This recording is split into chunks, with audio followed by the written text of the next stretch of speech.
But I gotta say, and I'm friendly with the ladies on The View, but they didn't say anything about this. Nothing. You know, because it's never been their thing to weigh in on the issues. Did y'all really think we weren't going to talk about Jimmy Kimmel? I mean, have you watched the show over the last 29 seasons? So you know, no one silences us. So Whoopi and The View are totally freaking out right now. And honestly, it's kind of funny. Just last week, Bill Maher made fun of The View for being too scared to even talk about Jimmy Kimmel's big problem. I'm friendly with the ladies on The View, but they didn't say anything about this week. Nothing. You know, because it's never been their thing to weigh in on the issues. You know, it's just an upbeat party show. That's why they hired people named Joy and Sonny and...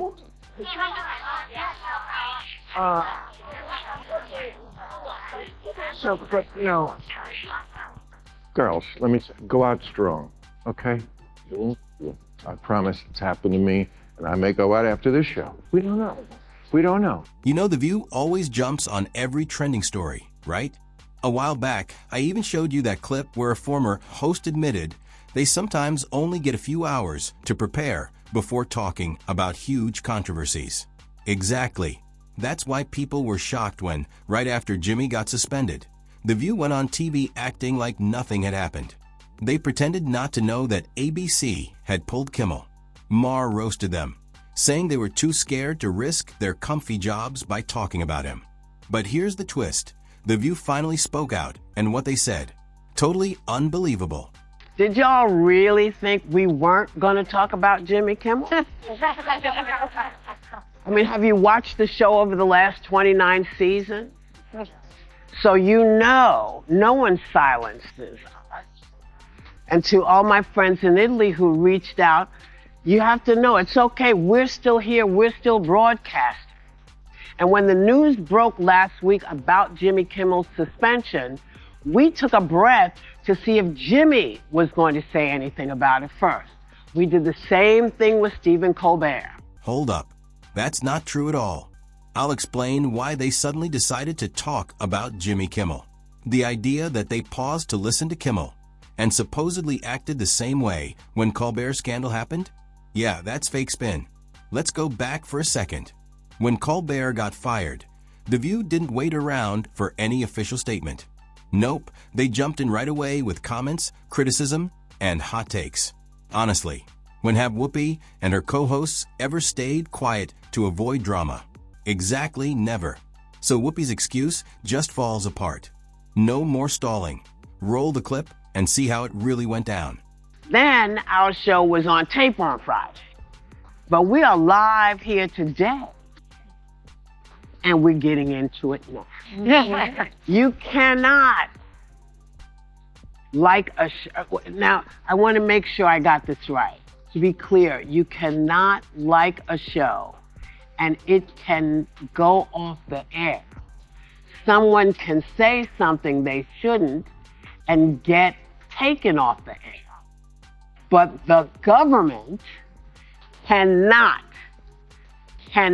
apply pressure to force someone to be silent. Did you notice how extra careful Whoopi was while reading that statement? It was almost funny. She looked super nervous, like one wrong word might get her in trouble or even fired. Since when has Whoopi Goldberg ever stuck tightly to the teleprompter? Never. That shaky delivery gave it all away. And here's the twist. Jimmy Kimmel is already back on ABC. Turns out it was only a short suspension. The View always knew he was coming back, which is why they finally spoke up. Suddenly bold, but only once it was safe. Meanwhile, Maher kept roasting The View with joke after joke. The FCC says they're going to go after maybe next The View. They got a new show lined up. It's going to be great. It's called Morning Wood with James Wood. Maher didn't hold back. He openly made fun of The View, saying they could be replaced with new shows after Jimmy's suspension. And honestly, I thought the same thing. Now, let me be clear, I'm not calling to cancel The View. Love them or hate them, they've earned their spot on daytime TV. But here's the real problem. They throw out opinions without fact-checking. They twist headlines, blow up scandals, and act like it's all truth before the full story even comes out. That's not brave, it's careless. If anything, this whole mess should be a wake-up call. They don't need to disappear, but they do need to realize credibility matters. Otherwise, Maher's joke might not stay a joke. It could become reality. And yes, Maher also hit Jimmy Kimmel with some shots too. And, Jimmy, look, I don't think what he said was exactly right. I don't. We don't agree on that. He will lose his job for it. He said the MAGA crowd was trying to characterize the as anything but one of them because the 22-year-old kid, his family was MAGA. As if a 22-year-old with a trans girlfriend never rebelled against their family. To be fair, Maher deserves some credit. He's pretty much the only big voice on the left willing to say the obvious. Jimmy messed up. While almost every other comedian bent over backwards to defend Kimmel, Maher just called it like it is. But was he on the left? I don't know that either. And I hate to do this. I'm tipping the end of the show, which I work so hard on to keep a secret from the rest of the show. But it's too relevant. What I'm talking about at the end, I'm going to have to say now, which is that it is a fool's errand to try to say that these nuts who do these things are any team. Maher cut through all the excuses. He straight up said Jimmy went too far, but also explained it wasn't a reason to lose his job. And honestly, he's right on both counts. Kimmel shouldn't have been fired, and technically he wasn't. What he got was just a slap on the wrist, a short suspension dressed up to look like a big punishment. But let's be real, that suspension wasn't really about discipline. It was ABC pretending to look tough while planning to bring him back all along. Maher nailed it. That kind of honesty is rare, and it made him stand out. But look what this guy is doing. I mean, Jimmy has every right to be wrong, but look at this guy.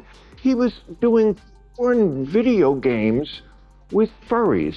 He was on a game called Furry Shades of Gay 3.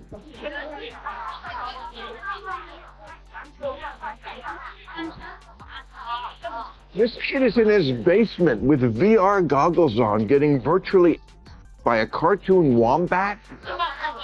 And you're going to put politics into it? Bill Maher kept the pressure going with sharp jokes about Jimmy blaming MAGA too quickly. The point of Maher's humor was clear. Jimmy should have done his homework instead of turning a tragedy into politics. If he had spent just a few minutes fact-checking, he wouldn't have embarrassed himself on live TV. The truth was simple. There was no MAGA link, no real ideology, just a disturbed person.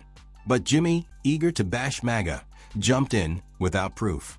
That's why Maher's jokes landed so hard, because they were true.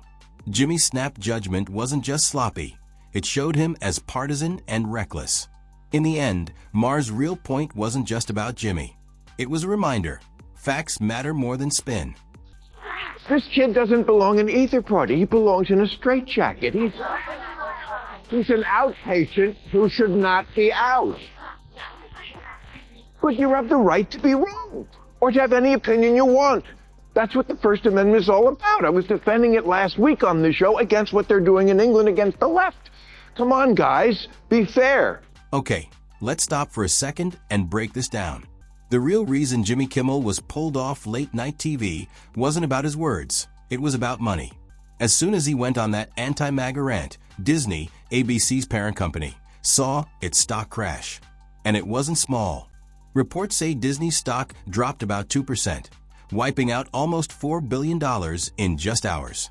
Losses like that make investors and executives panic. So ABC didn't suspend Kimmel out of principle. They did it to stop the money bleed. It was all about damage control.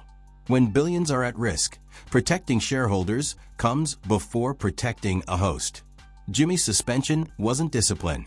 It was Disney saving its bottom line. There is no organization. Antifa is a broad designation with no identifiable leader and no observable plan, like the Democrats. So, Jimmy, let me just say, pal, you did a great, funny show for 2 decades. You should be proud of that. If this firing goes for you the way it did for me, you'll get 23 years on a better network. Maher wasn't done yet. He also went after the Democratic Party. And honestly, who can blame him? Since losing badly in last year's election, The DNC looks like a total mess. What used to be a strong, polished party now feels like a circus just trying to stay relevant. No clear leader, no real strategy, no united message, just noise. Instead of shaping the conversation, they chase headlines with stunts and drama. Maher's criticism stung because it was true. The Democrats aren't leading, they're fumbling around, waiting for someone to step up. Disney is letting the so-called comedy show return after a week's suspension.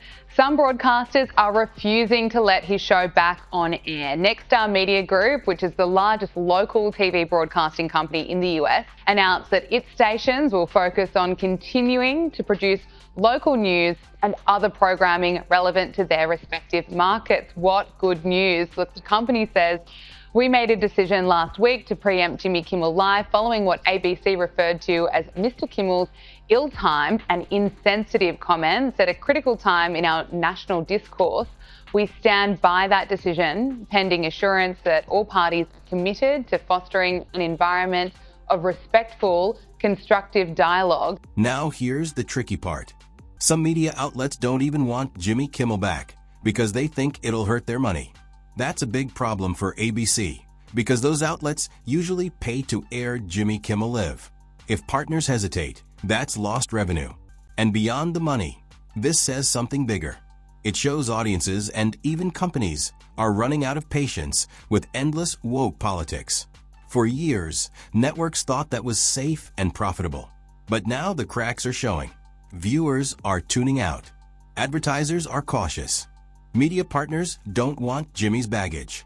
This isn't just about one host. It's a sign the culture is shifting fast.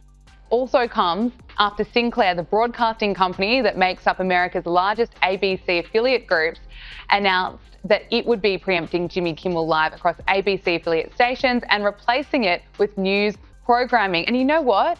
They know that the audience has had enough of Jimmy Kimmel. Let's just look back at some of his comedy content. Here he is celebrating when they tried to censor Donald Trump. Trump has been suspended from Twitter, Instagram, Facebook, and even Snapchat. But don't worry, Mr. President, there are still plenty of apps you do have access to. You still have Spotify to drown out the sound of millions of people cheering as you leave.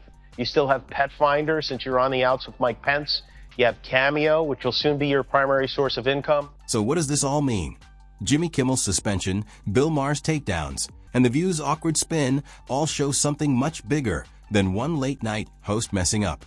It's about money, power, and a culture reaching its breaking point. Disney didn't suspend Jimmy for morals. They did it because billions of dollars vanished in one day. The View only spoke up once it was safe, proving their boldness is just for show. Maher, like him or not, stood out as one of the few willing to say the obvious, even if it meant calling out his own side. And now, even media partners are hesitating, deciding it's not worth the risk to back Jimmy. At the end of the day, here's the lesson. Audiences are waking up. The old formula of woke theatrics isn't working anymore. That's it for today's video. If you like this breakdown, don't forget to hit the like button and subscribe for more updates. Thanks for watching. I'll see you next time.